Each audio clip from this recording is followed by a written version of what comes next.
now we know what that means. It means they were hacked from the email account of Dr. Liam Fox. Russians hacked emails of the former Defence Secretary Liam Fox to steal sensitive US-UK trade documents. The documents were paraded by Jeremy Corbyn during the last election. We'll speak to a former director at GCHQ. Also, Jude is so strong and so full of love. I can't imagine being with anyone else.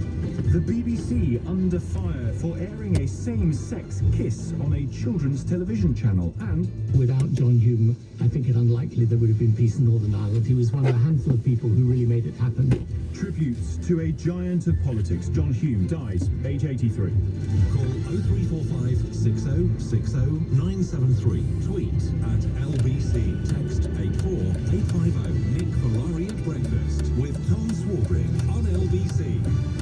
Very good morning to you. The decision caused consternation at the time, and if you are having to spend 2 weeks at home post your Spanish retreat, I would have thought the novelty has probably worn off. Yesterday there was some confusion about whether the government was about to scrap the entire travel corridor system to countries across Europe. Not some, said ministers, who were then lobbied hard by Spanish ministers who said that the Balearic and Canary Islands could now be placed back on the travel corridor and therefore quarantine-free in the coming hours. A decision in Whitehall has yet to be made.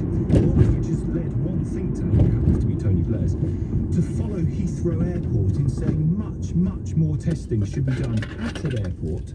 Quarantine should be 5 days, not 14, and that the government should be less opaque and haphazard about deciding which countries are taken off the travel corridor. So, I wonder if you are planning to go abroad this summer, are you genuinely considering, or are you genuinely abiding by, if you're returning from a holiday, the quarantine? Has anybody checked up on you if you are meant to be quarantining? If you've quarantined after travelling to the Canary Islands, where COVID cases are 3 per 100,000, why does one not have to quarantine for 2 weeks at home if you go to, say, Oldham, where cases are around 50 per 100,000? Is it fair to say the government have been a bit haphazard and opaque in deciding about which countries to take off the travel corridor system? Professor Hugh Pennington is Emeritus Professor of Bacteriology at the University of Aberdeen, who has previously chaired inquiries into E. coli outbreaks in Scotland and Wales. Very welcome to the programme this morning, Professor. Do you believe that the government has been opaque and haphazard about these decisions around travel corridors? I don't know about opaque, but they've been a bit haphazard about it. I mean, it's a moving target. Let's face it, the virus goes up and down levels in different countries, but the Spanish problem, I think, you could say, well, yes, the islands, the Balearics and so on, relatively low infection rates, and why they should be encouraged, why they should be incorporated into the whole sort of Spanish system in terms of quarantine and so on. It's hard to understand from a microbiological, from a scientific point of view. I suppose you could say, well, people might have moved about during the holidays, but that's something they could ask when they come into the airport, where do you stay, do you move around, all that kind of stuff. Okay, but that would obviously take resources, and I think at the end of the day, resources have always been a key problem for the government. Do they have enough people to ask those sort of questions? Can they rely on the people answering the questions correctly? Because you have to ask them in a particular kind of way with a piece of paper. If you're on the flight coming back, all that kind of stuff.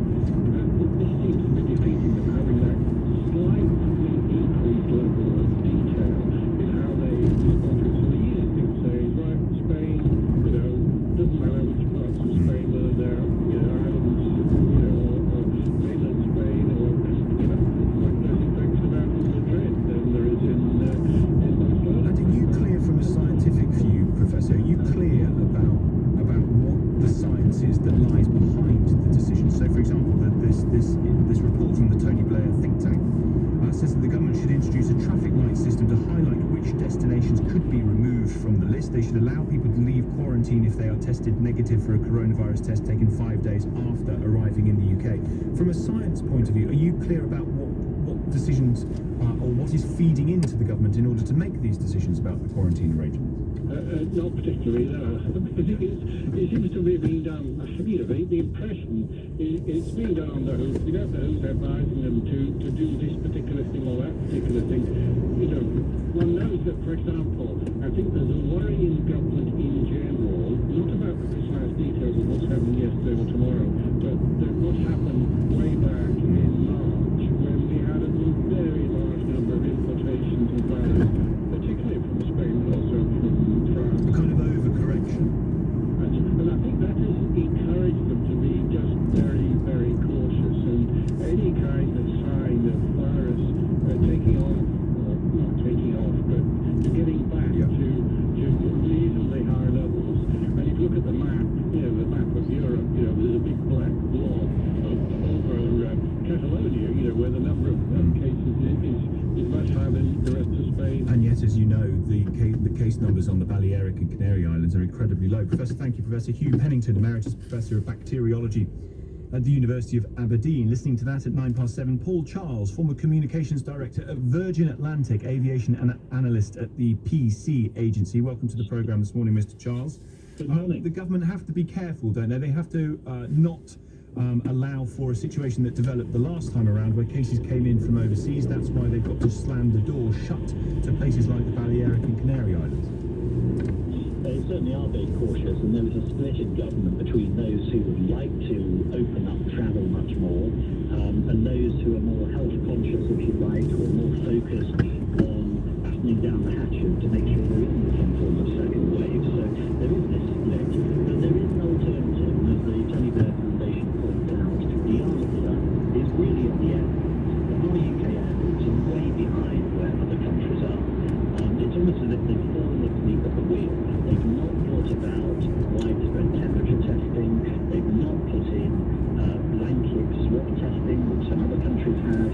And then, of course, once you leave the airport, these passenger locator forms are barely even being looked at. It is sort of outrageous, actually. As you say, there are other countries around the world that are doing this much more robustly at airports. Why are airlines or airports being so slow? Well, I think airlines believe, right, that it's the government's responsibility, whichever destination we're talking about. The airlines themselves have made mandatory face mask wearing, so they are doing things. They're reducing the amount of contact between the crew and between passengers. So the airlines would argue they're doing plenty, and already, of course, they're on their knees financially.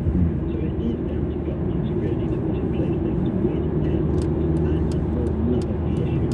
If you stop going about commuting to a destination, then it won't apply later. Do you think that will get to the point, Mr. Charles, where you won't be allowed onto a plane? Certainly coming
trying to make the most of any last-ditch deals. Do you worry that the government advice on where you're going could change at the drop of a hat, and therefore you will have to spend 2 weeks at home and you're not planning on actually spending that time at home? You just won't do it. 0345 6060 973. Testing in airports as well. You need to do much more testing in airports in order to see how many people are boarding planes with the potential virus affecting at the time. I'll come to your thoughts on that in just a moment, plus after the news headlines. Was it the various projects before the time that this rugby retired today? That wasn't the time. Tributes paid to John Hume, the former SDLP leader and Nobel Peace Prize winner. Plus, Investigations are continuing after 2 bodies were found in a car into Dorset beauty spots. I'm LBC's Lauren Roberts with the latest. details on the man and the woman found dead inside a car at a Dorset park. Tom Swarbrick in for Nick Ferrari at breakfast here on LBC 7:17. The time, news headlines now. Simon Cole. Researchers say the NHS Test and Trace programme needs to be scaled up to prevent a second wave of coronavirus after schools fully reopen. Pupils across Scotland are finding out their grades, which this year are based on coursework and teachers' estimates. And a new study's found coronavirus and lockdown significantly raised mental health problems in the UK. The weather, rain in the north, mainly dry further south, a high of 23 degrees. LBC Travel, I'm Joanne Webb. Queue southbound over Tower Bridge because a car has broken down and the road is partially blocked. In Dulwich, there are queues on the Croxted Road both ways because a car has overturned. And in Southampton, the A243 Hook Road remains closed in both directions because of a burst water main. On the trains, Avanti West Coast and London North Western services are delayed by about 15 minutes via Wembley, and Southern and Thameslink services are delayed between Norwood Junction and East Croydon, and that's because of a track problem. This is LBC. Paul here's preparing a kale and cardamom pod smoothie with 3 whole eggs. That's one way to be healthy, Paul. But take out Vitality Health or Life Insurance and you get discounts on trainers and up to 2 months cash back on your premiums when you're active. We like to share the benefits of healthy living with things like up to 2 months cash back on your premiums. We call it shared value insurance. Just search Vitality. Offer until 30th September 2020 on certain plans. Cashback based on activity, conditions and minimum premiums apply. This is LBC. Hello, I'm Andy Byford. I'm the new Commissioner of Transport for London, and I want to tell you what we're doing to help get London moving again. With more people returning to us every day, we're making sure that stations, tubes and buses are cleaner than ever. We're using hospital-grade disinfectant to clean all surfaces daily. We're also providing over 1,000 hand sanitizer stations for customers. We are now back to good service levels on tubes, buses and trains, although we do ask that you please plan ahead and still travel outside the busier times if you can to help with social distancing. I'm also grateful to the vast majority of you who are looking out for each other by wearing a face covering. Police and enforcement teams are working to ensure everyone does this. We are doing all we can to keep things safe, clean and organised. After all, we're here to help all Londoners. To find out more, search TfL Restart Plan. To the Mayor of London and TfL, every journey matters. For face masks and hand sanitizers to protect against coronavirus, go to trustedppe.co.uk.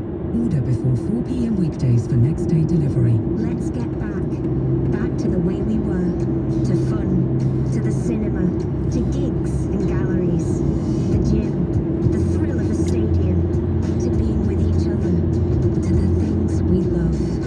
Testing is free, quick and vital to stop the spread of coronavirus. So let's get tested and get back to the things we love. If you're feeling unwell, get a free test now. Call 119 or go to nhs.uk. Nick Ferrari at breakfast with Tom Swarbrick on LBC. Call 0345 6060 973. Morning to you, 7:20. Tom Swarbrick in for Nick Ferrari here at breakfast on LBC. Hope we find you well. Here's Sarah on 84850 in response to these quarantine measures. Tom, I'm not interested in Spain. Or Europe for that matter. Can you please stop banging on about Spain? Can you please ask the question, what about the African countries? Egypt, Morocco, Tunisia, with the exception of South Africa, all the African countries' data is far lower than the UK. However, none of them appear on the so-called safe list. What is going on? I'm booked to travel to Hurghada in Egypt in September. I can't wait. I won't be quarantining even though people ask me to. Well, listen, I think the issue with with the airports at the moment is that you're not really checked going out, and that no one's testing you on your way out. And it doesn't seem like, I'm happy to be proven wrong, that you're tested much coming in, particularly from countries that aren't on this travel corridor. You fill out your slip of paper, you get to the passport desk, you realise you've got an e-passport, you scan your way through, you take the bit of paper home with you, no one's wiser as to where it is you've been. Has anyone ever been contacted, having been in quarantine, having come back from Spain or wherever? Has anyone had a phone call? I'd be amazed. Come on to that in just a few moments. Let's turn to the front pages. Slew of different stories on them today. The Daily Telegraph: Russians hacked cabinet minister. Private papers leaked before 2019 election. Stolen from Liam Fox's emails, sources say. We'll bring you much more detail on that story after the news at 8 o'clock. Meanwhile, if you were listening to us around this time yesterday, we were telling you about the over 50s isolation plan that was mooted in the Sunday papers. Turns out on the front page of the Telegraph this morning, proposals to extend shielding to some over 50s this winter have been abandoned. That was quick. The Times: don't give paracetamol to patients, doctors told. New advice prescribes exercise for chronic pain. There is someone leaving Spain. Spain's former king flees cash scandal. The Daily Mail: as legions of diners enjoy